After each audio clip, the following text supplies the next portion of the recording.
V naši oddaji smo videli že kar nekaj prenov starih meščanskih stanovanj, ki so vedno zelo šarmantne.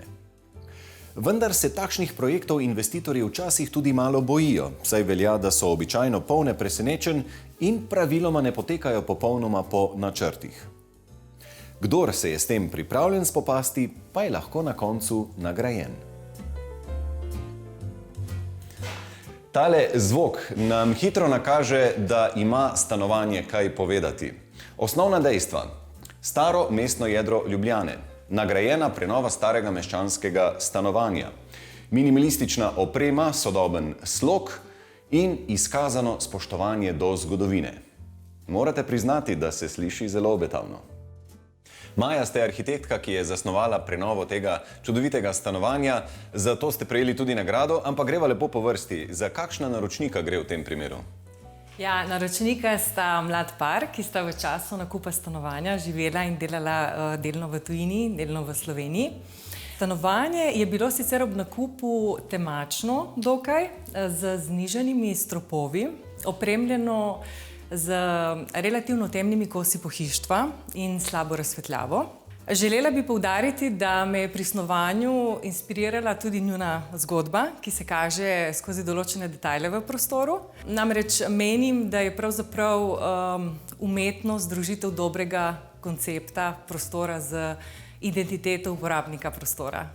A nas lahko malo opozorite na te detajle, ki kažejo na identiteto naročnikov?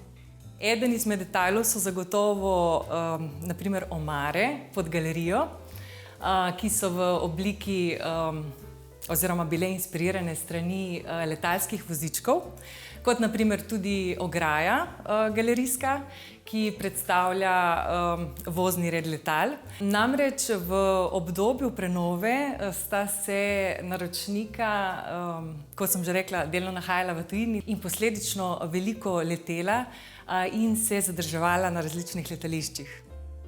Ko danes vstopimo v prenovljeno in svetlo stanovanje, si kar težko predstavljamo, da je bilo le-to nekoč temačno. Arhitektka je to dosegla z odstranitvijo znižanih stropov.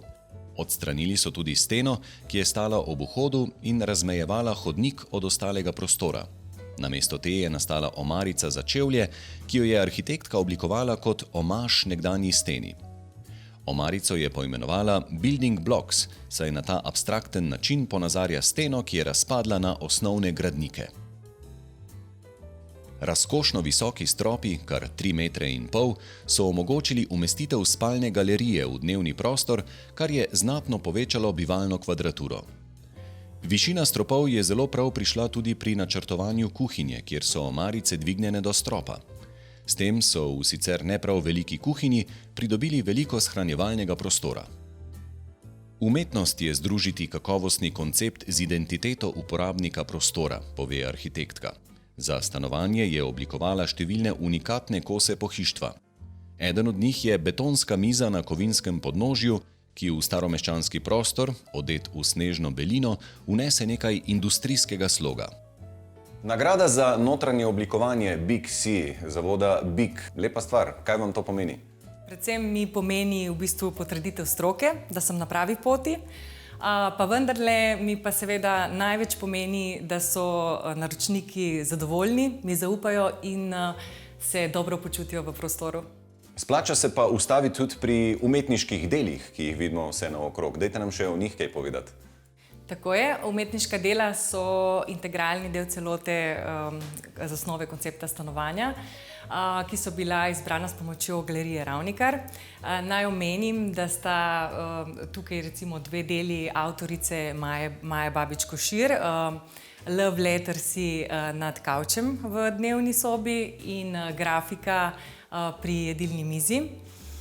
Potem bi mogoče grafiko Plečnika, ki se nahaja nad omarico za čevlje, avtorja Jureta Brgleza. Tako in pri kavču se nahajata še 2 grafiki, in sicer avtorice Nes Pes in Tjaše Rener.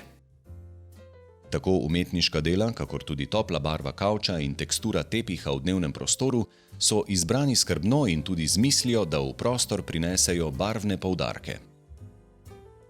Posebno pozornost pa pritegnejo tudi ostanki stenskih poslikav. Stavba datira v 18. stoletje in stene so bile večkrat poslikane in preslikane. Pod belim opleskom so varno ohranjene. Arhitektka pa jih je iz spoštovanja do zgodovine hiše na posameznih mestih razkrila. Od vsakega so ohranili tudi vse tisto, kar je bilo možno obnoviti. To je hrastov parket, vsa notranja vrata in bakrene luči, ki so bile nekoč v jedilnem delu, sedaj pa služijo kot bralne lučke ob postelji. Kakšen je bil strošek prenove, če nam lahko zaupate? Pri tovrstnih prenovah v starih stavbah smo ponavadi deležni presenečenj, ki jih tukaj na srečo ni bilo in zato tudi temu primerna cena nekje 1000 evrov na kvadratni meter. In v kolikšnem času ste to izpeljali? Prenova je trajala približno 5 mesecev.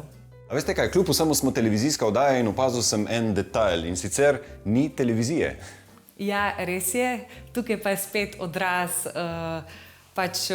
kako se reče, življenjskega sloga naročnikov, ki nista pristaša gledanja televizije. Veste kaj, v resnici se mi zdi to pohvale vredno, sam ne okoli govoriti.